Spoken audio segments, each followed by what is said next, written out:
നന്ദി നിറഞ്ഞ മനസ്സ് ഉണ്ടാകണമെങ്കിൽ ഞാൻ വിചാരിക്കുകയാണ് 3 കാര്യങ്ങൾ ഉണ്ടാകണം.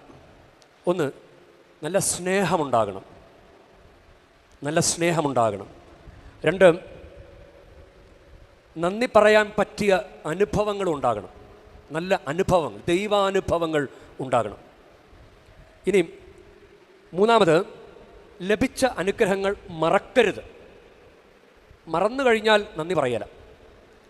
വിദേശ രാജ്യങ്ങളിലൊക്കെ എന്തിനും ഏതിനും നന്ദി പറയും, താങ്ക് യു എന്ന് പറയും. ഇപ്പോൾ അമ്മ ചോറ് തന്നതിന് നമ്മൾ നന്ദി പറയാറുണ്ടോ? അമ്മ ചോറ് വിളമ്പി വെച്ചാൽ നന്ദി പറയുമോ? നമ്മളിവിടെ നന്ദി പറഞ്ഞാൽ അത് ഒഫീഷ്യലായിപ്പോയി എന്ന് വിചാരിക്കും. അമ്മയോടുള്ള ബന്ധം അത് വേറെ തരത്തിലായിട്ട് വ്യാഖ്യാനിക്കാം.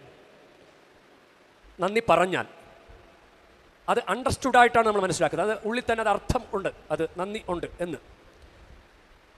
പക്ഷേ നമുക്ക് എല്ലാ കാര്യങ്ങളിലും ഒരു നന്ദി പറയുന്ന മനസ്സ് നമുക്കുണ്ടാകണം. അപ്പോൾ ഈ നന്ദിയുടെ പിന്നിലുള്ള കാര്യങ്ങൾ, ഈ സ്നേഹമുണ്ടാകുക, നല്ല അനുഭവം ഉണ്ടാകുക, ലഭിച്ച കാര്യങ്ങളൊന്നും മറക്കരുത്.